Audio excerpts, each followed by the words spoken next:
آپ کبھی غور کریں گے اسلام کے جس دروازے سے دیکھیں گے کہیں نہ کہیں آپ کو میرے سرور کائنات کی آباء و اجداد کی تہذیب کی روشنی نظر آئے گی۔ صحیح ہے، بے شک۔ رمضان کا مہینہ عربوں میں عبادت کا مہینہ ہوتا تھا، اس کے بعد آنے والے مہینے محرم تک یہ لڑائی بند ہوتی تھی، لڑائی ختم، جھگڑے بند۔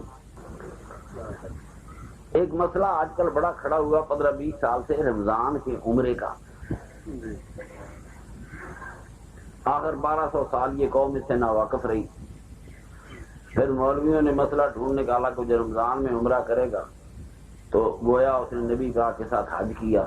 میرے یہاں سوال کھڑا ہوتا ہے جس پہ حج فرض ہے، کیا وہ رمضان کا عمرہ کر لے تو حج فرض ساقط ہو جائے؟ مولوی جب دینے پہ آتے ہیں بانٹتے ہی بہت ڈھیر بانٹتے۔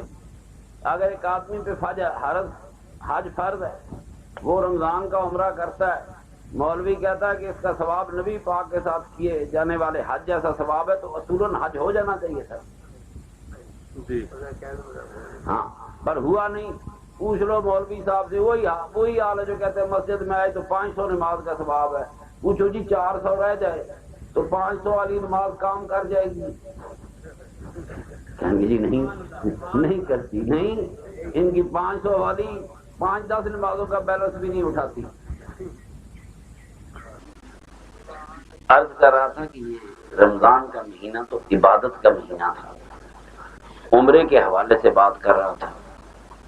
میرے دوستو، یہ جو رمضان کا عمرہ ہے، میں نے اپنے آقا سرور کائنات کی زندگی پہ نظر دوڑائی، ممکن ہے کوئی کمی رہ گئی ہو، میرے نبی پاک نے میرے علم کے مطابق رمضان میں کوئی عمرہ نہیں کیا، اس لیے کہ سرکار سفر پہ روزے نہیں رکھا کرتے، قضا کرتے تھے۔ اب قرآن کا فیصلہ یہ ہے کہ لما تقولون ما لا تفعلون، عام انسانوں کے لیے کہ وہ بات کیوں کرتے ہو جس پر عمل نہیں کرتے۔ اللہ کا رسول وہ عبادت کیسے بتا سکتا ہے جو اس نے خود نہیں کی؟ دیکھے لوگوں کی انہوں نے مت مار دی۔ اللہ کا رسول پہلے عمرہ کرتا، اگر اتنا ثواب تھا تو عمرہ رمضان میں سرور کائنات ضرور کرتے۔ کوئی مولوی کہے جی ٹائم نہیں تھا، وہ بھی جھوٹ بولتا ہے۔ 19 رمضان کو مکہ فتح ہوا، میرے آقا چاہتے عمرہ کر لیتے، نہ آقا نے عمرہ کیا نہ صحابہ نے عمرہ کیا۔ کہ جی ٹائم نہیں ملا ہوگا، حضور مصروف پڑے تھے۔ 19 رمضان کو مکہ فتح ہوا، نہ میرے آقا نے عمرہ کیا نہ صحابہ نے عمرہ کیا۔